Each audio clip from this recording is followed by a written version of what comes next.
산에 오르고 싶다면 남을 떠밀어서도 안 되고 자기 능력보다 무리해서도 안 된다. 정상을 바라보며 한눈 팔지 말고 묵묵히 걸음을 옮겨야 한다.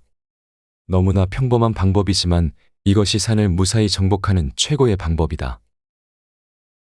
북포스. 나만 힘들고, 나만 피곤하고, 나만 희생당한다는 착각. 새롭지만 전혀 새롭지 않은 정신질환이 유행처럼 번지고 있다. 바로 우울이다. 거리에 나가면 우울하다는 말을 입버릇처럼 되뇌는 자들이 발에 치인다. 정신과 의사들은 우울이야말로 가장 현대적인 질병이라고 정의한다. 우울은 말 그대로 정신이 우울해졌다는 뜻이다. 그리고 인간의 정신이 오늘날과 같이 우울해진 근본적인 원인은 기술의 발달 때문이다. 인간의 육체를 위해 기술이 발달할수록 인간의 정신이 우울해지는 이해하기 힘든 상황이 펼쳐지고 있다. 기술은 인간의 정신을 나약하게 만든다. 기술과 산업이 발달할수록 인간의 삶은 외형적으로 더욱 편리해지지만 안락한 삶에 도취된 인간은 눈앞에 어떤 문제가 나타났을 때 이성적 고뇌로 치열하게 싸워 극복하기보다는 이미 만들어진 도구를 사서 해결하려 한다. 현대의 우울함이 두려운 또 다른 이유는 그것이 특별한 증세를 보이지 않는다는 점이다. 우울에 덫에 빠져도 육체적으로는 힘든 일이 없다. 기술이 문명을 뒷받침해주고 있기 때문이다. 그래서 우울을 핑계로 얼마든지 나태해져도 그 게으름이 잘 드러나지 않는다. 또 우울하다는 변명으로 얼마든지 무감각해지는 것도 가능하다. 기분이 우울해서 타인의 고통에 신경 쓸 여력이 없다고 한마디 툭 던짐으로써 간편하게 면죄부를 행사할 수 있다. 하지만 그렇게 우울함에 취해 있다간 얼마 지나지 않아 판단력이 흐려질 것이다. 이것은 하나의 불감증이며 이 단계에서는 사회적 인습 전반에 무기력해져 자기 생각과 감정만이 유일하게 옳다는 망상에 빠지게 된다. 이 세상에서 나만 외롭고, 나만 힘들고, 나만 피곤하고, 나만 희생당한다는 망령에 사로잡히는 것이다. 우울의 망령에 완전히 정복당하고 나면 사람의 영혼엔 오직 분노만이 남게 된다. 외로워서 화가 나고, 피곤해서 화가 나고, 남들이 행복해서 화가 나고, 마침내 화만 나는 내가 싫어서 미칠 듯이 화가 난다. 그래서 그의 가슴속에서 타오르는 분노를 가라앉힐 수만 있다면 이 세계 전부를 희생시켜도 값싸다는 논리에 봉착한다. 우울의 끝에서 열광이 태어나는 것이다. 열광은 기존의 것들을 부정함으로써 불씨가 지속된다. 과거엔 옳았던 도덕이 오늘의 열광 속에 불법이 되고 오늘을 있게 한 세계관이 마치 거짓인 양 모두를 위해 세상이 새롭게 창조되어야 한다는 열광이 산불처럼 번지다가 순식간에 잿더미가 되어 꺼져버린다. 왜냐하면 열광은 우울이라는 씨앗에서 발화된 독초이기 때문이다.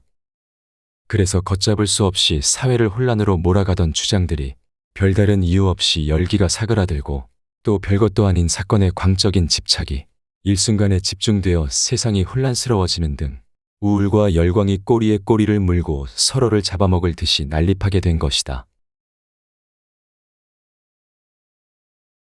현명할수록 명예와 체면이 얼마나 가벼운 것인지를 안다. 명예와 체면. 기이하고 미개하며 우습기 짝이 없는 인생에서 가장 쓸모없는 규범. 그것들은 인간의 본성과도 거리가 멀고 본질과는 더더욱 가깝지 않으며 정상적인 인간관계에서는 절대로 파생될 수 없는 편견의 악습이다. 본인이 직접 저지른 말과 행동으로 말미암아 남에게 평가받을 뿐인데 가만히 있는 나를 두고 남들이 멋대로 떠들어댄 이야기 때문에 사회적 평가가 확립될 수 있다는 여기서 한 발 더 나아가 나라는 실체적 가치보다 타인이 내리는 평가가 진실에 더 가깝기까지 하다는 현대사회의 체면 중시 발상을 어떻게 이해해야 할지 모르겠다. 내가 실수하고 미친 짓을 해서 명예가 땅에 떨어졌다면 이해가 된다. 하지만 남들이 이러쿵저러쿵 나에 대해 떠들어대는 헛소리 때문에 한 인간의 삶이 무참히 파괴될 수 있다는 공포는 도저히 납득이 안 된다. 구타는 그저 구타일 뿐이다. 골목에서 당나귀와 마주쳐 발굽에 치일 수도 있다. 개에게 물려도 아프고 화가 나는 것이 당연하다. 하지만 개에게 물렸다고 해서 인간으로서의 나의 명예가 땅에 떨어져 짓밟히는 것은 아니다. 당나귀에게 밟힌 것이 화가 나 당나귀 엉덩이를 걷어찼다고 해서 사람답게 보복한 것도 아니고 어디 가서 당나귀 엉덩이를 차주고 왔다고 떠들어댄들 명예를 회복했구나 칭송받을 입장도 아닌 것이다. 옛 이야기들과 그들의 삶을 돌아보건대 고매한 문명인들에겐 명예와 체면이라는 거짓된 편견이 눈꼽만큼도 없었다. 그 옛날 무시무시한 힘을 자랑하는 야만족 장수가 로마의 사령관에게 단둘이 결투를 벌여 전쟁을 종결짓자고 제안하자 사령관은 부하들 앞에서 차라리 나무에 목을 메고 말겠다라며 정싸움이 하고 싶다면 은퇴한 늙은 검투사를 보내주겠다고 야만족 장수에게 대답했다. 국가의 운명이 걸린 전쟁터에서 군인으로서 자신의 체면과 명예 따윈 나무에 걸린 시체만도 못하다고 여긴 마음 씀씀이었다. 소크라테스는 항상 사람들과 논쟁을 벌였고 논쟁이 말싸움으로 번져 무식한 시민들에게 얻어맞는 일이 다반사였다. 소크라테스는 단 한 번도 자신을 때린 시민들을 고발하지 않았다. 한 번은 젊은 청년에게 발길질을 당했는데 그 광경을 보고 분노한 사람들이 법정에 고소하라고 소리치자 소크라테스는 망아지와 부딪혔다고 망아지를 고발하는 철학자가 어디 있는가라고 사람들을 만류했다. 하루는 그의 제자가 유명한 어느 철학자가 거짓으로 소크라테스를 음해한다고 알려주자 아니야, 그가 말하는 사람은 내가 아니야. 나는 그런 짓을 해본 적이 없는 걸 이렇게 무시했다고 한다. 현명할수록 명예와 체면이 얼마나 가벼운 것인지를 안다. 민주주의를 창시한 아테네 정치가들은 술 취한 시민들에게 썩은 채소로 얻어맞아도 옷을 빨면 그만이라며 부끄러워하지 않았다.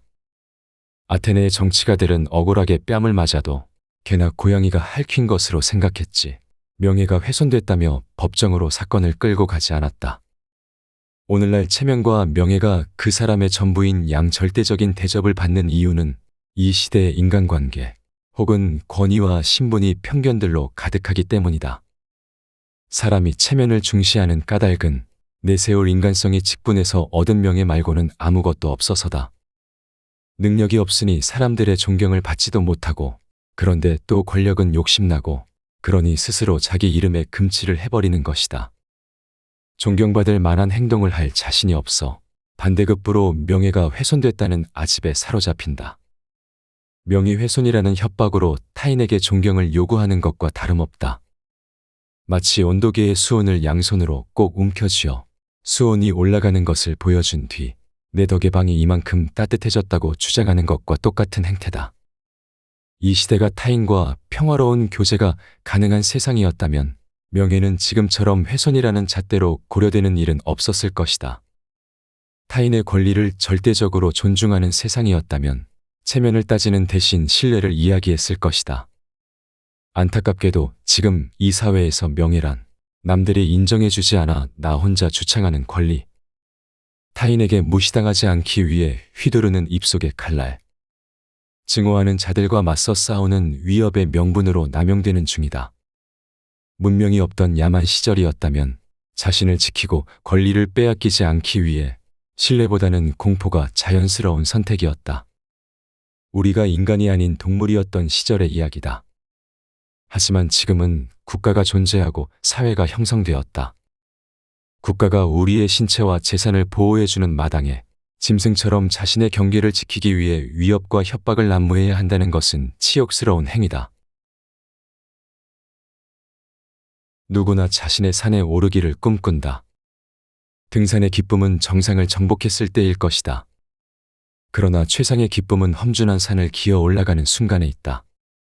길이 험할수록 가슴이 설렌다.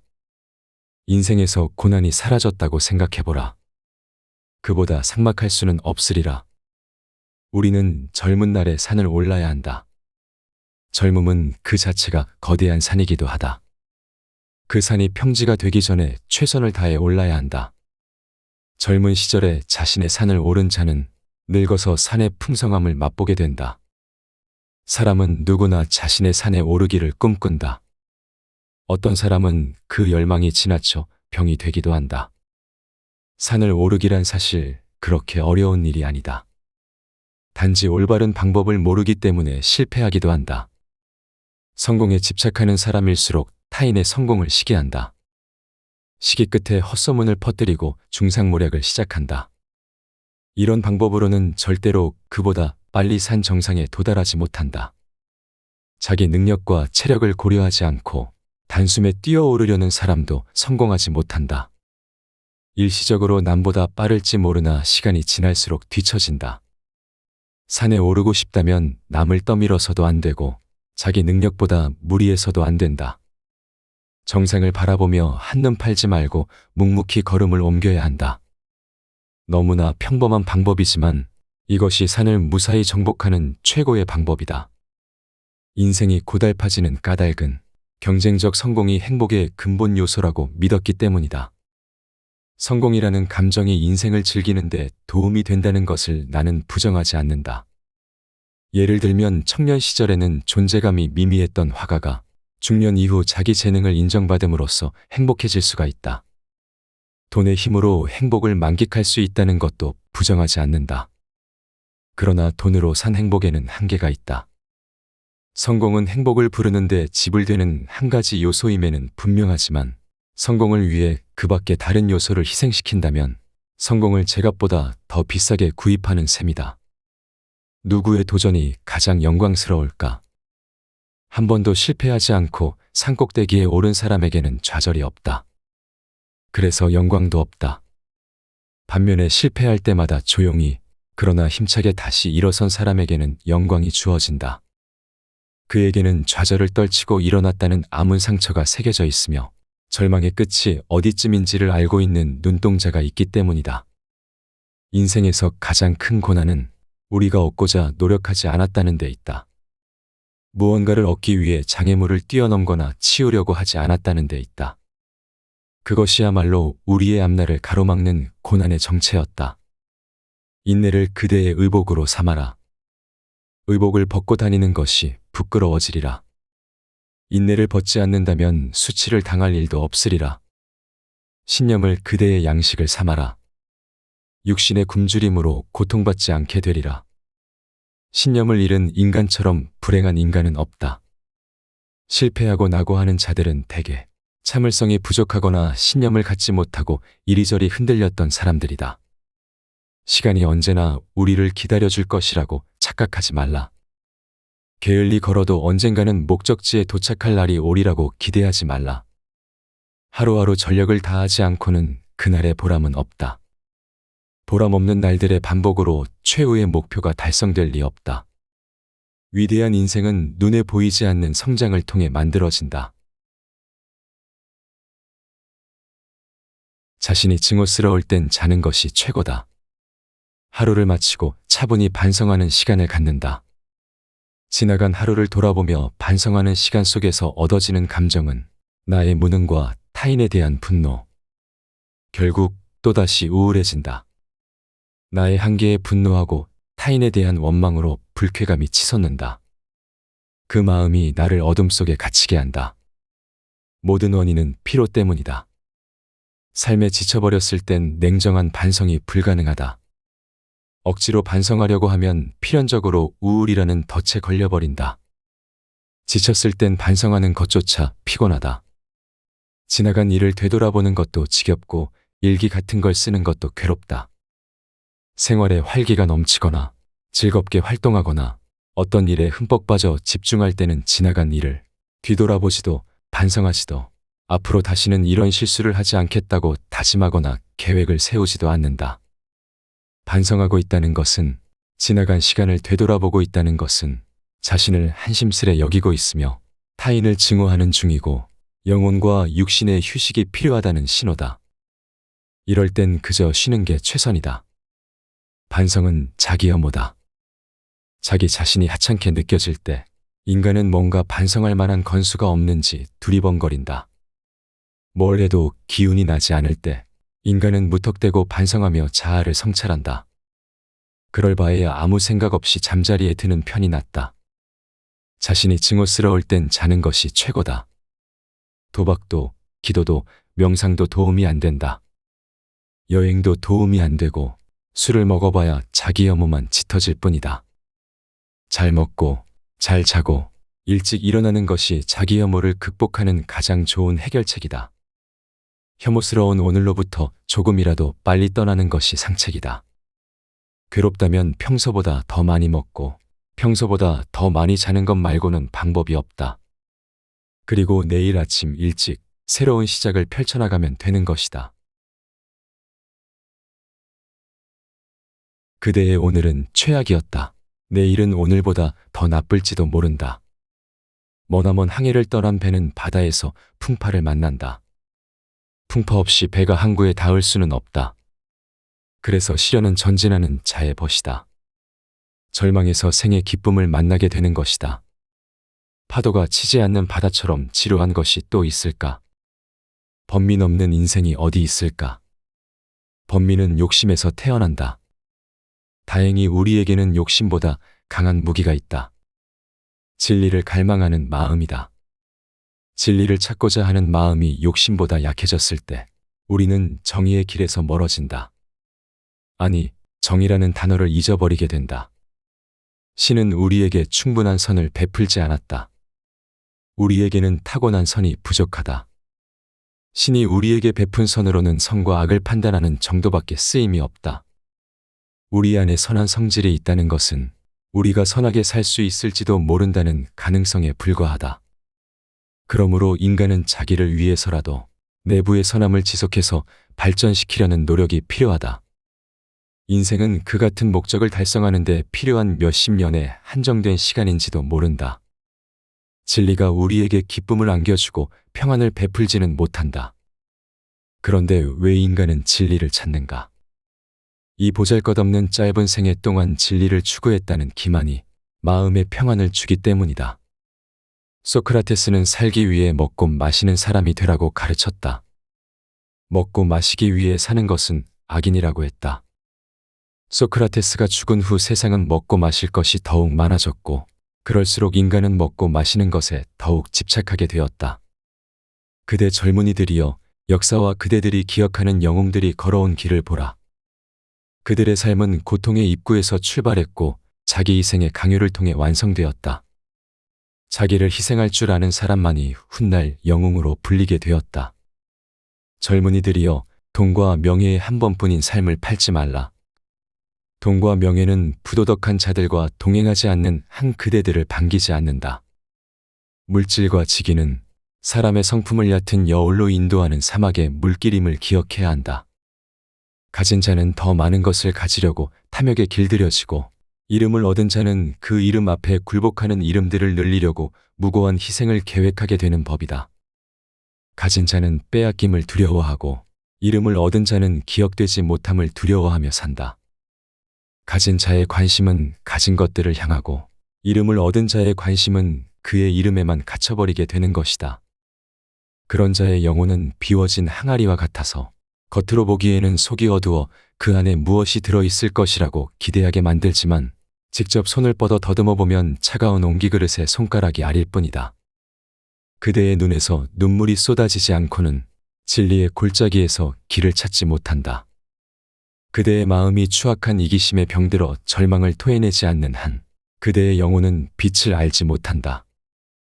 슬픔과 괴로움 속에서 기쁨을 찾지 못한 청춘은 인생의 지혜에 닻을 내리지 못하고 삶이라는 바다 위를 언제까지나 외로이 떠돌게 될 것이다. 고뇌의 기쁨을 맛보지 못한 청춘은 청춘이 아니다. 살아있어도 살아있는 게 아니다. 그대의 오늘은 최악이었다. 내일은 오늘보다 더 나쁠지도 모른다. 그것을 알면서도 그대의 청춘은 내일을 준비한다. 그것이 인생이라는 나그네의 길임을 그대는 알고 있기 때문이다. 지상에서는 그대의 고난 육신을 편히 쉬게 해줄 수 있는 안식의 땅이 없음을 그대는 알고 있기 때문이다. 평안과 안식은 그대에게서 삶의 의지를 빼앗는 적이다. 그대의 삶이 평안과 안식을 누리게 되었을 때 그대의 삶은 사육자의 의지를 따르게 된다는 것을 명심하라. 그대의 삶이 거대한 우리가 됨을 명심하라. 오직 질문을 통해서만 성장한다. 고달프고 덧없는 인생이 쳇바퀴처럼 돌아간다.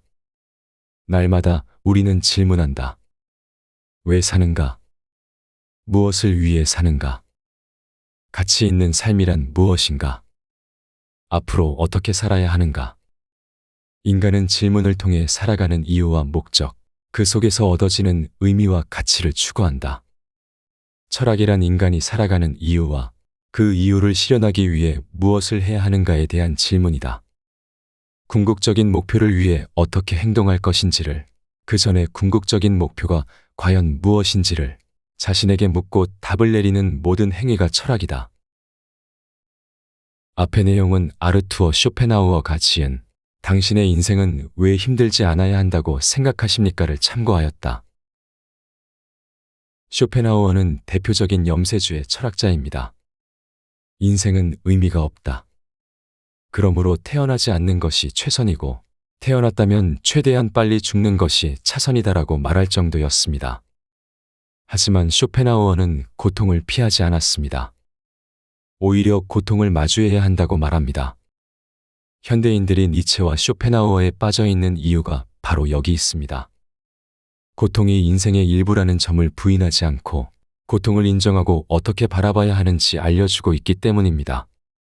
이 책을 통해 삶의 어려운 점을 잘 이겨내고 한 걸음 더 성장하는 사람이 되길 바랍니다.